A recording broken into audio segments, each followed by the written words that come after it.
Mazmur 7 ayat 1-17. Nyanyian ratapan Daud yang dinyanyikan untuk Tuhan karena Kus orang Benyamin itu. Ya Tuhan Allahku, padamu aku berlindung. Selamatkanlah aku dari semua orang yang mengejar aku, dan lepaskanlah aku, supaya jangan mereka seperti singa menerkam aku dan menyeret aku dengan tidak ada yang melepaskan. Ya Tuhan Allahku, jika aku berbuat ini, jika ada kecurangan di tanganku, jika aku melakukan yang jahat terhadap orang yang hidup damai dengan aku, atau merugikan orang yang melawan aku dengan tidak ada alasannya, maka musuh kiranya mengejar aku sampai menangkap aku dan menginjak-injak hidupku ke tanah dan menaruh kemuliaanku ke dalam bumi. Bangkitlah Tuhan dalam murka-Mu, berdirilah menghadapi geram orang-orang yang melawan aku. Bangunlah untukku yang Engkau telah memerintahkan penghakiman. Biarlah bangsa-bangsa berkumpul mengelilingi Engkau dan bertahtalah di atas mereka di tempat yang tinggi. Tuhan mengadili bangsa-bangsa. Hakimilah aku Tuhan, apakah aku benar dan apakah aku tulus ikhlas. Biarlah berakhir kejahatan orang fasik, tetapi teguhkanlah orang yang benar. Engkau yang menguji hati dan batin orang yang Allah yang adil. Perisai bagiku adalah Allah yang menyelamatkan orang-orang yang tulus hati. Allah adalah hakim yang adil dan Allah yang murka setiap saat. Sungguh kembali ia mengasah pedangnya, melentur busurnya dan membunuh. Terhadap dirinya ia mempersiapkan senjata-senjata yang mematikan dan membuat anak panah menjadi menua. Sesungguhnya orang itu hamil dengan kejahatan, yang mengandung kelaliman dan melahirkan dusta. Ia membuat lubang dan menggalinya, tetapi ia sendiri jatuh ke dalam lubang yang dibuatnya. Kelaliman yang dilakukannya kembali menimpa kepalanya, dan kekerasannya turun menimpa batu kepalanya. Aku hendak bersyukur kepada Tuhan karena keadilannya, dan bermazmur bagi nama Tuhan yang maha tinggi. Shalom, adik-adik semuanya. Pagi hari ini Kak Hana akan membawakan satu renungan firman Tuhan buat kita semuanya dengan judul Naik, Naik, dan Terus Naik. Kak Hana ingin bertanya kepada adik-adik semuanya, peristiwa apa yang akan terjadi dalam kehidupan kalian yang kalian anggap itu sangat penting untuk terjadi dalam kehidupan kalian? Mungkin karena kalian masih ada di bangku sekolah, yang kalian inginkan, saya ingin lulus dan kemudian saya ingin masuk ke perguruan tinggi yang saya mau, ataupun saya ingin lulus dari jurusan yang saya suka. Itu adalah hal-hal yang akan sangat penting bagi kehidupan adik-adik semuanya. Tapi saat ini Alkitab berbicara tentang suatu peristiwa yang lebih besar yang akan datang. Satu nubuatan yang luar biasa, satu peristiwa adi kodrati yang lebih besar yang akan datang, yaitu kedatangan Kristus kali kedua. Kedatangan Tuhan Yesus yang kedua kali. Dan apakah makna bagi kita secara pribadi dengan janji nubuatan Tuhan ini? Mari kita baca Alkitab kita dari 1 Tesalonika 4 ayat 13 sampai dengan 18. Akan saya bacakan mulai dari ayat 13. Selanjutnya kami tidak mau saudara-saudara bahwa kamu tidak mengetahui tentang mereka yang meninggal, supaya kamu jangan berduka cita seperti orang-orang lain yang tidak mempunyai pengharapan. Karena jikalau kita percaya bahwa Yesus telah mati dan telah bangkit, maka kita percaya juga bahwa mereka yang telah meninggal dalam Yesus akan dikumpulkan Allah bersama-sama dengan Dia. Ini kami katakan kepadamu dengan firman Tuhan, kita yang hidup, yang masih tinggal sampai kedatangan Tuhan, sekali-kali tidak akan mendahului mereka yang telah meninggal. Sebab pada waktu tanda diberi, yaitu pada waktu penghulu malaikat berseru dan sangkakala Allah berbunyi, maka Tuhan sendiri akan turun dari sorga, dan mereka yang mati dalam Kristus akan lebih dahulu bangkit. Sesudah itu kita yang hidup, yang masih tinggal, akan diangkat bersama-sama dengan mereka dalam awan menyongsong Tuhan di angkasa. Demikianlah kita akan selama-lamanya bersama-sama dengan Tuhan. Karena itu hiburkanlah seorang akan yang lain dengan perkataan-perkataan ini. Surat Tesalonika ditulis oleh Rasul Paulus, pastinya untuk jemaat di Tesalonika. di mana surat ini terdiri dari 3 bagian besar. Yang pertama adalah bagaimana ungkapan sukacita dari Rasul Paulus tentang keteguhan iman dan ketekunan dari jemaat Tesalonika walaupun mereka hidup di tengah-tengah penganiayaan. Dan yang kedua adalah bagaimana Paulus mengajar jemaat Tesalonika mengenai bagaimana hidup kudus dan juga hidup yang saleh. Dan yang ketiga adalah mengenai bagaimana Paulus menjelaskan mengenai status orang percaya yang telah mati sebelum Kristus datang kembali. Kalau kita kembali lagi ke ayat yang tadi kita baca di dalam ayat 14 dan 15, dalam ayat tersebut Paulus menegaskan kepada jemaat Tesalonika, karena Kristus telah dibangkitkan dari kematian, maka saudara-saudara seiman, semua orang percaya pasti akan dibangkitkan juga. Dan kita yang hidup sampai saat kedatangan Tuhan yang kedua kali, sekali-sekali tidak akan mendahului mereka yang meninggal. Di sini Paulus tidak melihat kematian sebagai akhir dari segala sesuatu, tetapi sebagai pintu masuk ke hadapan Kristus, ke kehidupan yang kekal. Dan kemudian ayat 16 dan 17 menggambarkan kejadian kedatangan Tuhan yang kedua kali. Bagi kita, hal terpenting dari kedatangan Tuhan yang kedua kali bukan hanya soal kejadian yang luar biasa, kejadian adik kodrati, tetapi yang terpenting adalah bahwa semua orang percaya, semua orang Kristen akan naik dan bertemu dengan Tuhan di udara dan bersama Dia selamanya. Semua orang percaya yang sudah meninggal ataupun yang saat itu masih hidup ketika kedatangan Tuhan yang kedua kali, maka semuanya akan bertemu Tuhan di udara dan masuk ke dalam kerajaan surga dan bersama dengan Tuhan Yesus selamanya. Dan ketika kita sudah bertemu dengan Tuhan di kerajaan surga, apa yang akan kita lakukan di sana? Pastinya di sana ada sukacita yang luar biasa dan ada banyak penyembahan, pujian kepada Tuhan, dan juga kita akan bertemu dengan banyak orang percaya dari segala zaman.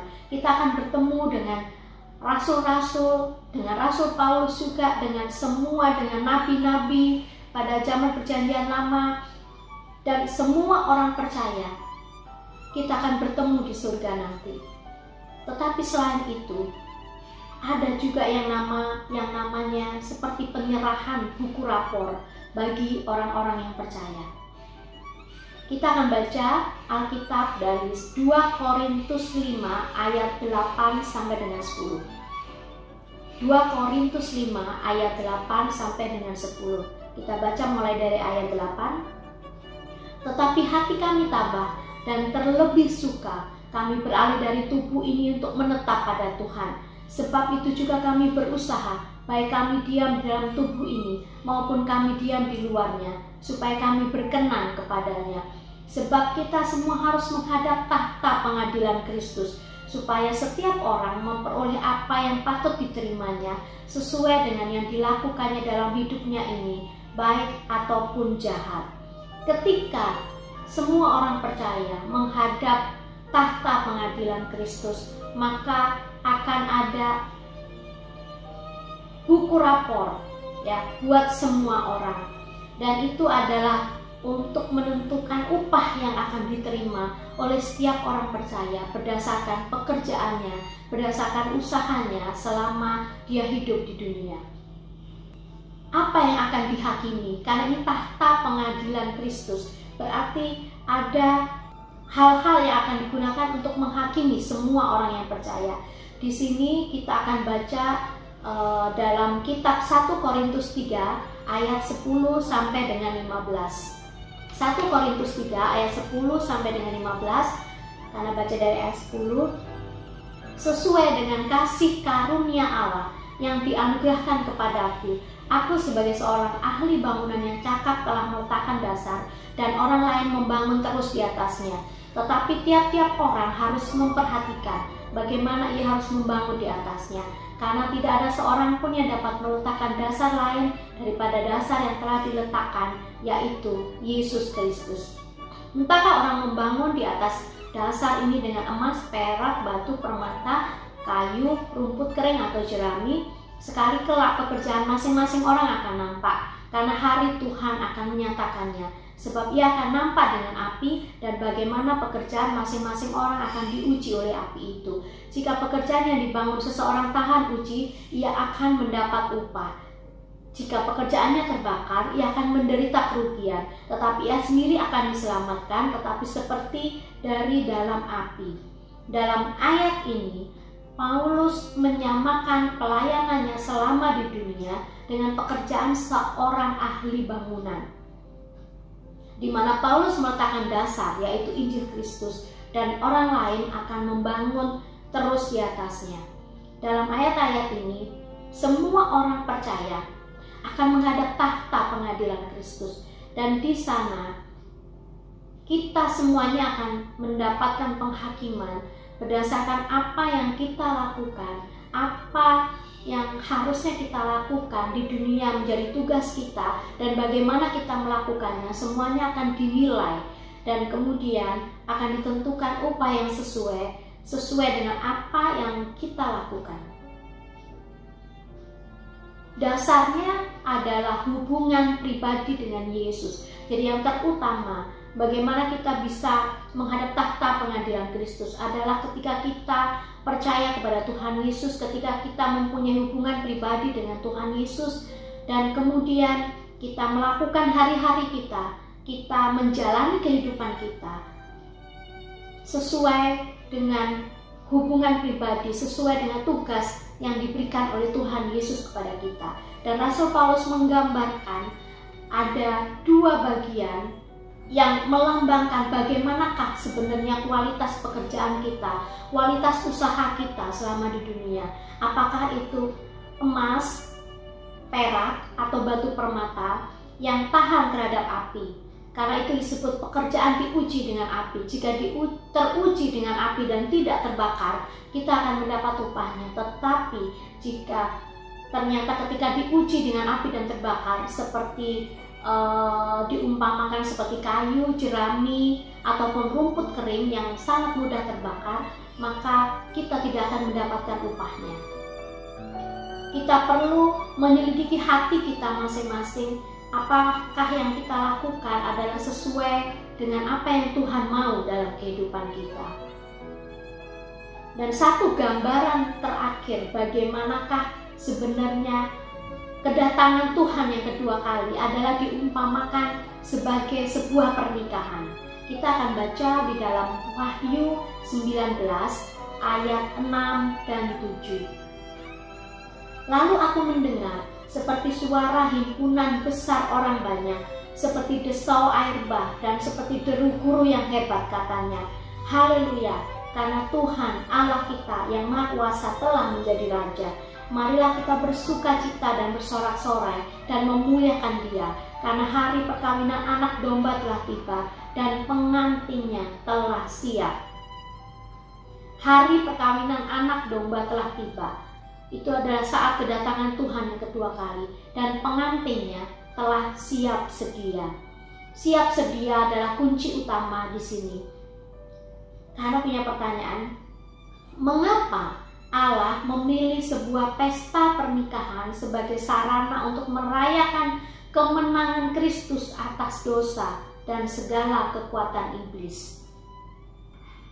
Bagi orang-orang Yahudi pada zaman Yesus, pesta pernikahan adalah salah satu peristiwa yang paling menggembirakan, di mana sesuai dengan adat pada saat itu, maka pengantin pria bersama pengiring-pengiringnya, mereka akan meninggalkan rumah dari pengantin pria dan kemudian berjalan menuju rumah pengantin wanita. Dan di sana, di rumah pengantin wanita dan pengiringnya harus selalu siap sedia, dan mereka akan bergabung dengan rombongan pengantin pria dan kemudian kembali ke rumah pengantin pria untuk berpesta di rumah pengantin pria. Ini adalah satu budaya, satu adat pada zaman orang-orang Yahudi pada zaman Alkitab ini ditulis, sehingga ketika Rasul Paulus menjelaskan bahwa pernikahan anak domba, kedatangan Tuhan yang kedua kali adalah seperti pernikahan, pesta pernikahan itu akan menjadi satu hal yang sangat jelas buat mereka. Bagaimana kita orang percaya digambarkan adalah sebagai pengantin wanita, dan sesuai dengan adat istiadat pada saat itu, pengantin wanita dan rombongannya harus siap sedia, karena mereka tidak akan tahu jam berapa pengantin pria dan rombongannya akan datang. Sehingga walaupun tengah malam, mereka juga harus siap sedia dan mereka harus pergi pergi ke rumah pengantin pria walaupun itu tengah malam. Di sini adalah gambaran perjamuan kawin anak domba, di mana pengantin wanita harus siap sedia pada waktu apapun ketika pengantin pria datang dan kemudian pergi ke rumah pengantin pria untuk mengadakan pesta.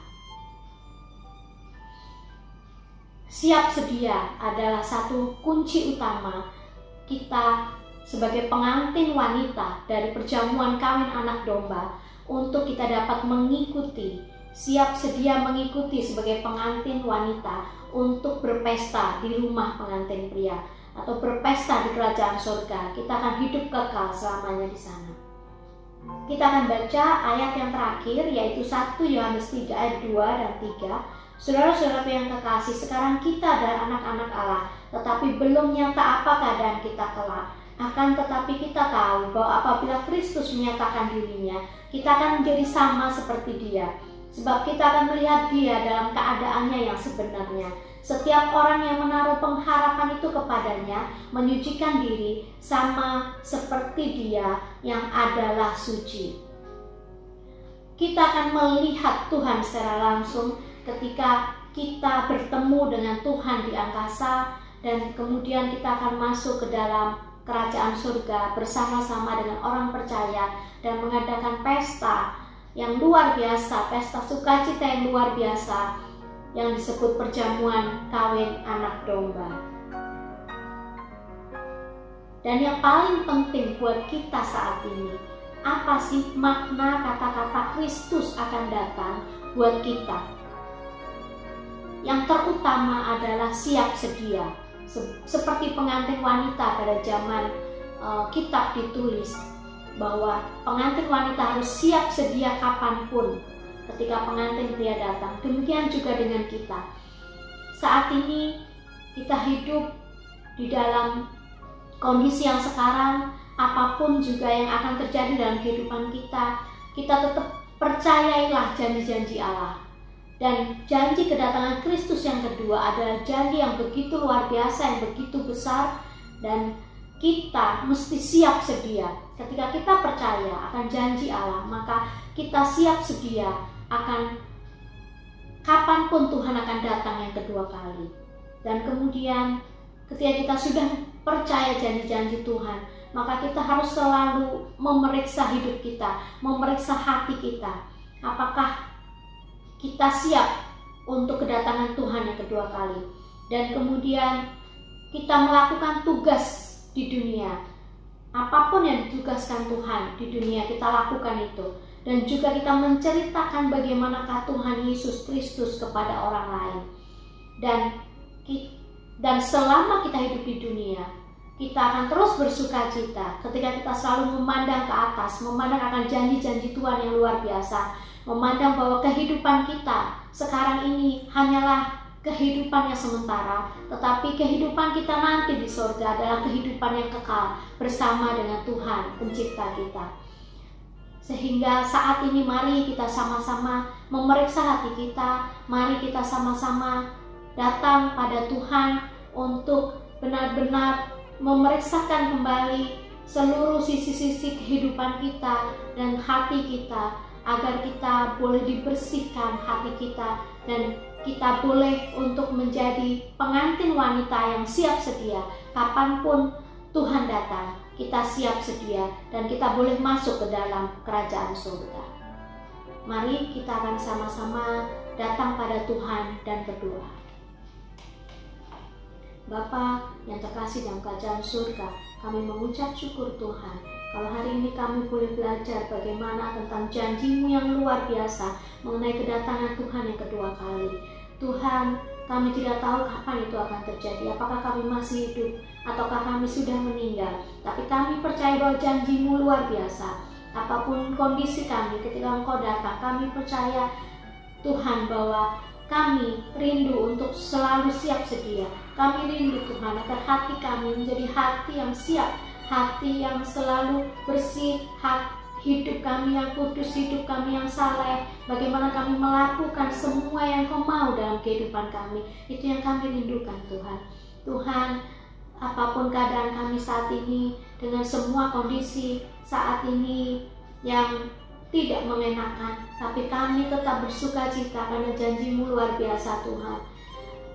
Mungkin tubuh kami di dunia ini ada tubuh yang rentah, tapi kami percaya Tuhan bahwa Engkau akan mengubahkan tubuh kami menjadi tubuh sorgawi ketika kami boleh bertemu dengan Engkau saat kedatangan Tuhan yang kedua kali.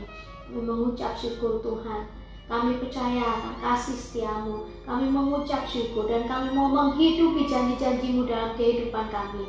Kami mau hidup sesuai dengan jalan-jalan-Mu.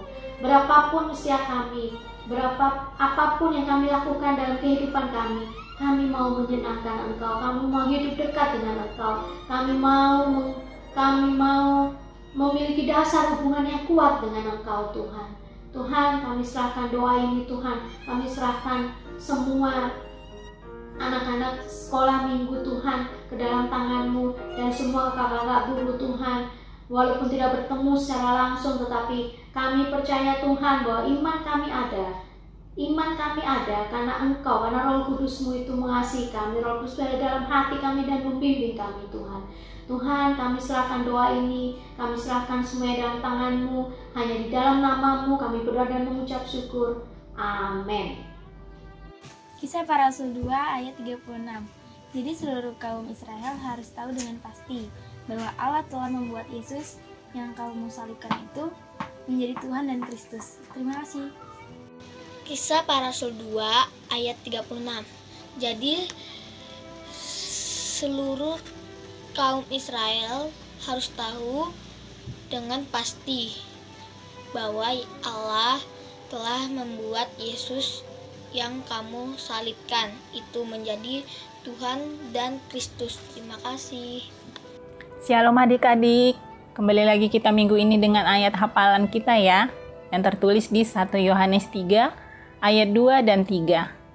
Yang berbunyi, "Saudara-saudaraku yang kekasih, sekarang kita adalah anak-anak Allah. Tetapi belum nyata apa keadaan kita kelak. Akan tetapi kita tahu bahwa apabila Kristus menyatakan dirinya, kita akan menjadi sama seperti Dia, sebab kita akan melihat Dia dalam keadaannya yang sebenarnya. Setiap orang yang menaruh pengharapan itu kepadanya, menyucikan diri sama seperti Dia yang adalah suci." Dia ingat? Dihafal ya. Shalom.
Mari adik-adik, sekarang kita akan menaikkan doa Bapa kami.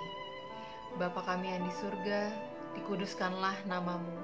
Datanglah kerajaanmu, jadilah kehendak-mu di bumi seperti di surga. Berikanlah kami pada hari ini makanan kami yang secukupnya. Dan ampunilah kami akan kesalahan kami, seperti kami juga mengampuni orang yang bersalah kepada kami. Dan janganlah membawa kami ke dalam pencobaan, tetapi lepaskanlah kami daripada yang jahat. Karena Engkaulah yang mempunyai kerajaan dan kuasa dan kemuliaan sampai selama-lamanya. Amin. Selamat hari Minggu adik-adik, Tuhan Yesus memberkati.